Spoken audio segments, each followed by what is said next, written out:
Good day, everyone. You had the Bub031 here again, and I've been waiting a little bit to get this review out. Reasons being, I was waiting for the other one to come in, but we're finally going to be doing a review on the new Aurora Miniatures SD50F.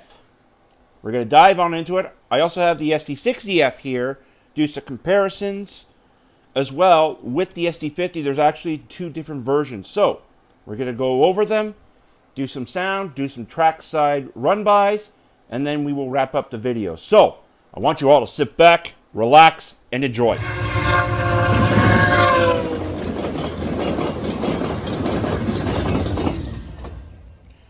Okay, now that that's done, let's conduct and begin this review. So, like I said, I have two versions of the SD50F that came out by Aurora Miniatures.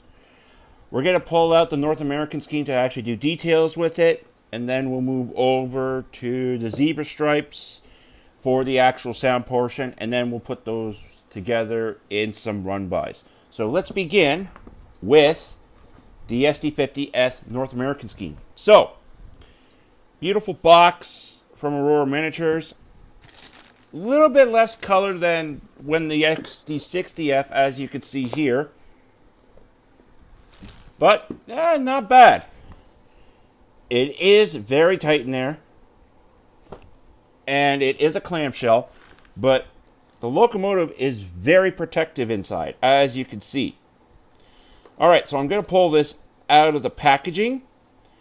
And then we will go from there, okay? So, before we continue on with the review, I want to do a quick little history blurb with this unit. The SD50S were built by General Motors Diesel Division in London, Ontario, Canada. They were done in two batches, in 1985 and in 1987, respectively. It is the Canadian variant of the EMD SD50, 6-axle diesel-electric locomotive, nicknamed Draper Taper, after CN's chief of motor power at the time. It has a full-width cowl body and cab with a tapered section right behind the cab for improved rear visibility. 60 units were built, and they were all for Canadian National at the time, and they saw extensive mainline freight service across the network in Canada and in the United States, and they were all retired by CN in 2008. A limited number of locomotives still operate with second-hand owners.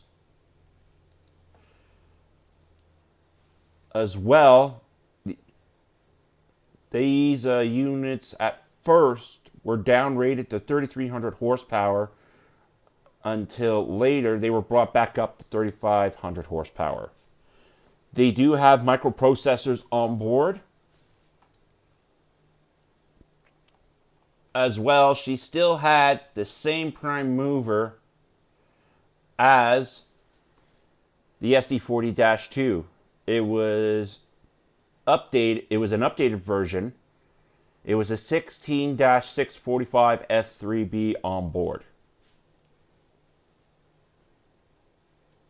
And actually, with the SD50Fs, these were actual desktop units compared to the 60s, which went back to control stands. So, with the two versions, I will show you this right now with the early version. The first batch had ditch lights underneath the pilot, whereas the second batch had the ditch lights above the pilot in their own stands. As well, there were two other units done up called the SD50AFs. They had a more updated, and they were basically the prototypes to what would be the SD60F to come later.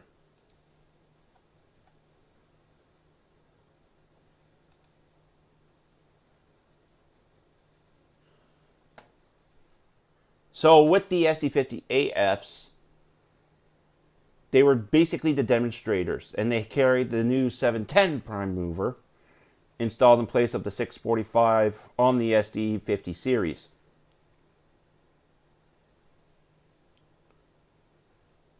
And those ones were renumbered to 5500 to 5503.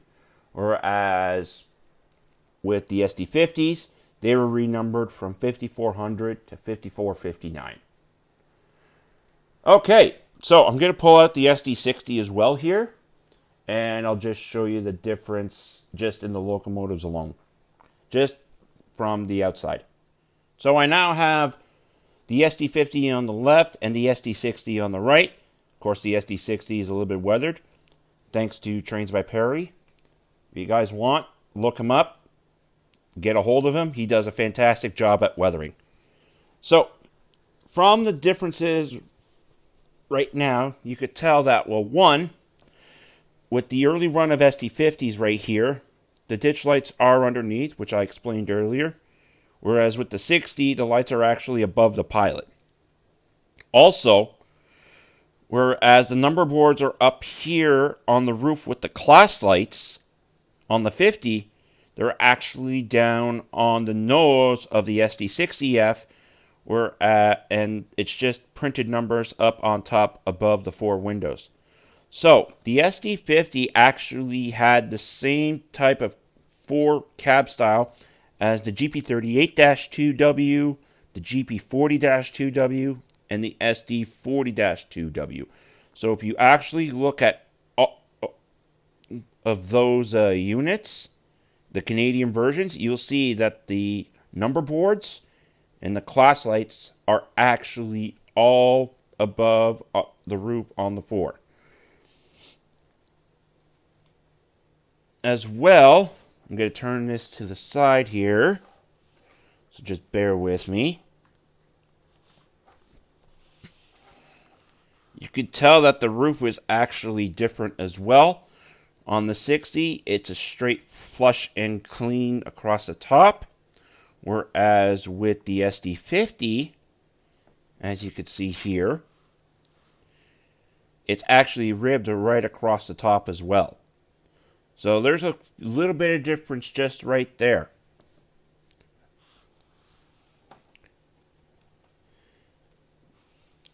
And for some reason, there was 2 sets of numbers done on the SD50, whereas on the 60, it's only the 1 number on the top. So there's quite, as well, you can see the sand fill hatches here on the side, whereas the 60 did not have it. So those were some key features of trying to figure out which one was an SD50 and which one was the SD60.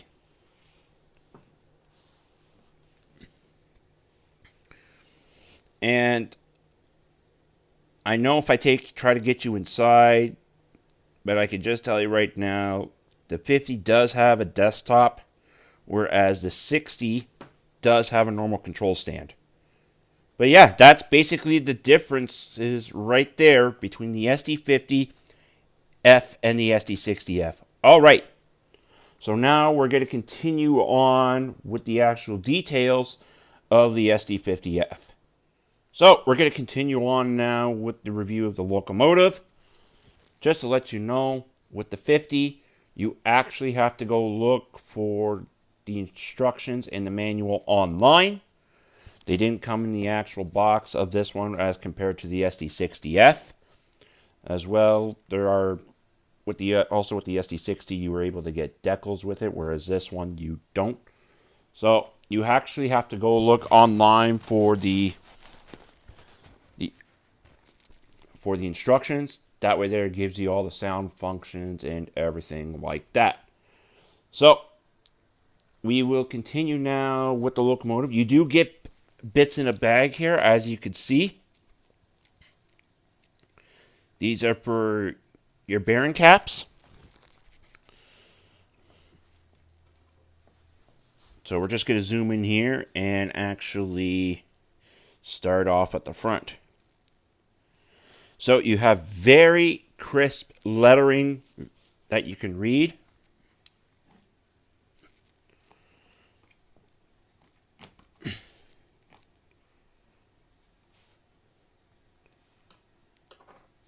So you have your coupler down here, the Aurora miniature coupler. You have all the MU hoses and air lines independently applied. All your grab irons independently applied, your sand hatches up top. The bell is on the front, as you can see here. You got your wipers all attached with the Canadian comfort cab style.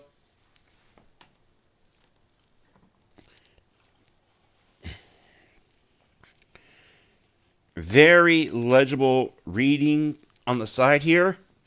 You can actually almost make out the builder's plate.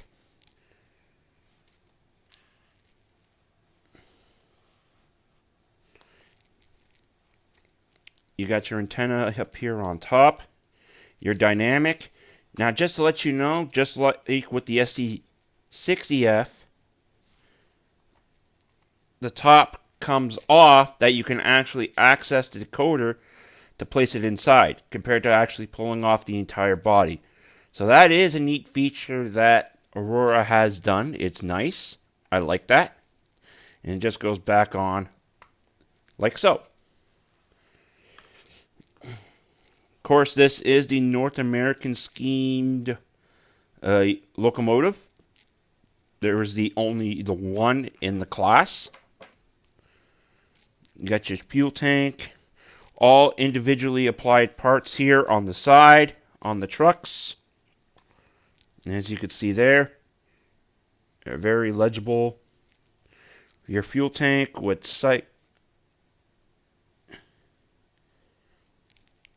keep going along. Look at all the electrical connections, all applied. Very, very detailed. Underneath, you can actually see the actual traction motors, whereas usually other companies, for all the gearing, it's all inside. Whereas with Aurora Managers, they actually make the actual traction motors, which is nice. You have some photo etch parts here, like the steps and all that, which you could see. Of course, they're all see-through because of how Canada is. You have your fans up here on top. And yes, they do work. Apparently, they changed it out from the SD60, whereas these were all geared. These are all now individually motored. So they're small little motors that are actually running these fans now. More see-through parts here on the side, as you can see. On the back, you can actually see independently applied more parts. You got your spare knuckles. Your coupler on the back as well. All individually applied grab irons. Your sand filler hatches. And basically to the other side here, you can see your brake chain, which is independently applied. It's not molded, it's an actual chain. Sight glass and actually all the doors to the actual prime mover here on the side that you can see.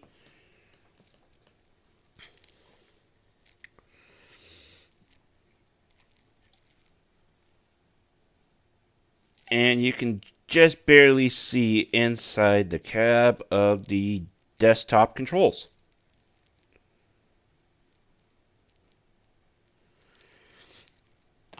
So yeah, that's basically it for the details on this locomotive. Very, very, very crisp, beautiful looking locomotive. Okay, we're now going to take this to a friend's layout. We're going to go do the sound functions and do a couple of run-bys. Hey guys, future Bub031 here. Just to let you know, I did pull 5458 out. You will be seeing some of the sounds going. I did lose the clip of doing the sounds from F0 through to F5. So let me just get you up to speed on this. If you want the sounds, you're going to have to go to Aurora Miniatures. They will give you the paper of what are your functions. And as well, this does have the 645 prime mover, unless you have the SD50AF, so just to let you know. I am at Go Via or Go Home's layout in this video. So big shout out to him for letting us do this. Right now, so F8 is your startup. F0 is your headlights. As always, that's just the standard with the Lock Sound 5. F1 is your bell. F2 is your horn. F3 is your flange squeal when you're moving. and F4 is your dynamic brakes when you're moving, as well as F5 is cycling through your class lights. So those are those functions there. We're now going to continue on with F6, which the headlights have to be on. So we're going to be going to that clip now. Okay, so as well, when turning on F6, you do have to have the headlights on. So there's F0, and there's F6. So F7 is flange squeal when you're moving. Of course, F8 is the prime mover. As well, when you turn on F8, we'll flip the locomotive around to the other side. We will see that the actual control panel inside is lit up. F9 is drive hold, which means you can cycle through, but it'll stay at the same speed. That'll make sure it sounds like the actual locomotive is working. F10 is your independent brakes. So that's going to hold the locomotive. F11, I'll have to get you close to this. It is your fans. So bear with me. I'm going to just get you guys nice and close here for a second. So as you can see with F11, your fans are spinning.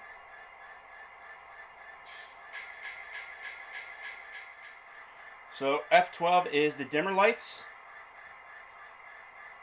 So as you can see, the ditch lights have also turned off. When you actually go back to dim, bring it back up. So F13 is your step lights. They're on. So F14 is your handbrake.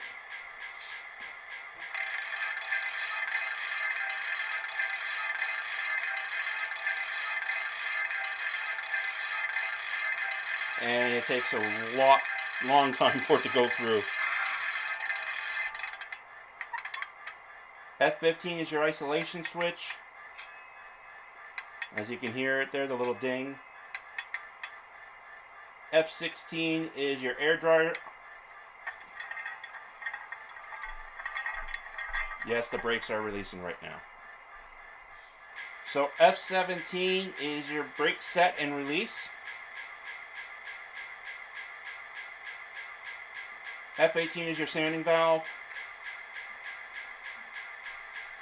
19 is your short air let off. 20 is your air compressor. Oop, my apologies. 21 is your air dryer.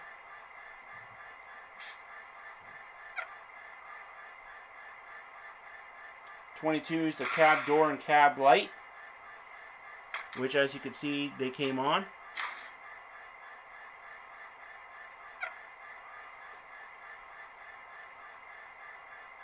F23 is your engine compartment doors. And yes, there are engine compartment doors, as you can see along the side. F24 is your reverser center.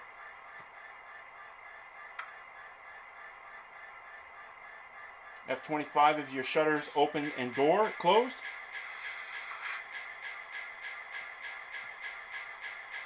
So 26 and 27 is your manual notch up and notch down.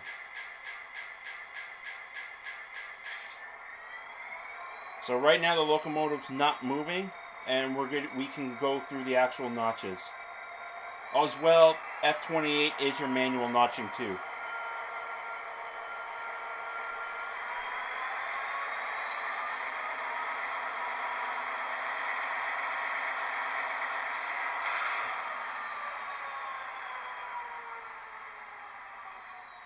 Alright, I'll quickly turn the locomotive around just to show you the actual the control stand, how it's all lit up, and then we will quickly pull a quick train to just show you how it is. So if you look inside here, when you do press F8 on, you can actually see that the lights on the control stand are activated. Okay, so we're now going to quickly just see what the flanges, the dynamics sound like while moving slowly.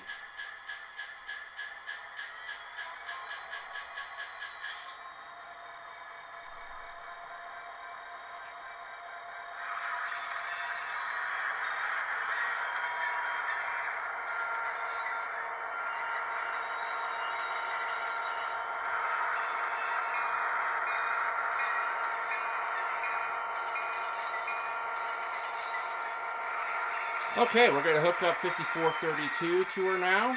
We'll pull a quick train, do a couple of run-bys, and then wrap up this sound portion.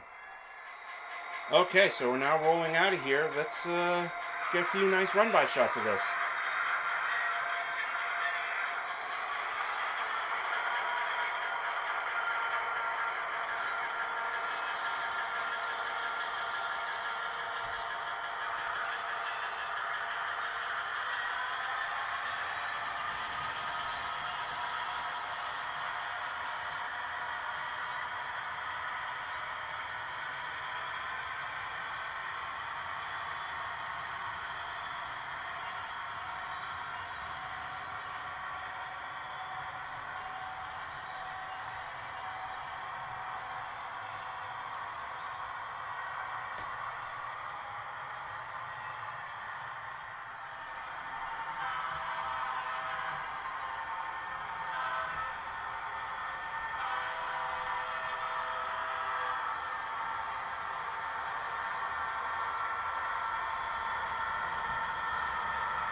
So definitely a big improvement from Aurora Miniature's first run of locomotives. Fantastic, very smooth runners. Thanks very much, Chris, for letting us come to your layout to actually run and do this actual the sound files and the run-bys. Anytime. All right, so we're gonna head back and we're gonna wrap this up. All right. Now that we're back, let's wrap this video up. Definitely want to thank Go Big or Go Home for letting us use his layout for doing the sound functions and for run-bys. Go check out his videos. Go check out his YouTube channel. He does reviews and also does trackside as well. Definitely want to thank Aurora Miniatures. They did a great job with this model. Good improvements from their first ones. And yes, definitely try and get these while they're still out there. My CN North American Scheme 5432 here that I have. I got that one at Otter Valley. They got great deals. Go check them out. Check their website. They got great product as well with their own brand. And the 5458 here in the stripes, I got that from Mike's Trains. Go check him out. He's got great deals as well. So that's going to be it for me for the next little bit there, everyone. Just to let you know, I'm going to be away for a little bit, so there's not going to be that much videos out there that I'm going to be doing. But as soon as I'm back, I'm going to be right back at it with the rail fanning and with the reviewing. So, thank you all for watching. I hope you've enjoyed. And as always, make sure the signal's green and keep moving down the line.